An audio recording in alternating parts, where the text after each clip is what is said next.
ఈరోజు egg varieties ఎలా ఉంటాయో చూద్దాము. ఎగ్గుతో మనం ఎన్నో రకాలు మనం చేసుకోవచ్చు. దీంట్లో ఈరోజు ఒక 3 టైప్స్ ఎలా ఉంటాయో అది కూడా ఈ 5 స్టార్ వాళ్ళు ఎలా చేస్తారో చూద్దాము. ఇదొచ్చేసి సాఫ్ట్ బాయిల్డ్ ఎగ్. దీనేంటంటే ఎక్కువగా బాయిల్ చేయరు. ఒక మీడియం అమౌంట్‌లో బాయిల్ చేసి ఇస్తారు. సో, ఇదైతే లోపలంతా సాఫ్ట్‌గా ఉంటుంది. మరి ఎక్కువ ఉడికిండదు. సో, ఇది వన్ టైప్ ఆఫ్ ఎగ్. ఇది కూడా చాలామంది ఇష్టపడి తింటూ ఉంటారు. ఇదొచ్చేసి స్క్రాంబుల్డ్ ఎగ్.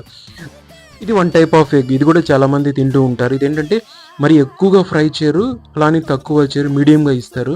సో, ఇక్కడ స్టార్ హోటల్‌లో వీళ్ళేంటంటే మనం ఏది చెప్పినా కూడా దానికి అడిషనల్‌గా ఏదో ఒక యాడ్ ఆన్ ఇస్తారు. దీంట్లోకి మష్రూమ్ ఫ్రై కూడా ఇచ్చారు నాకు.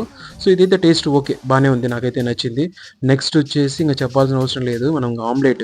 ఆ 2 మనం ముందు చెప్పిన 2 ఎక్కువగా మనము ఇంట్లో చేసుకోం గానీ, ఆమ్లెట్ మనం రెగ్యులర్‌గా ఇంట్లో చేసుకుంటూనే ఉంటాం. ఇదొచ్చేసి మసాలా ఆమ్లెట్. దీంట్లోకి యాడ్ ఆన్‌గా పొటాటో ఫ్రై ఇచ్చారు. సో, ఈ ఎగ్ వెరైటీస్ కన్నా మీకు నచ్చినట్టయితే లైక్ చేయండి. ఇలాంటివి ఎన్నో షేర్ చేస్తూ వస్తాను. Thank you.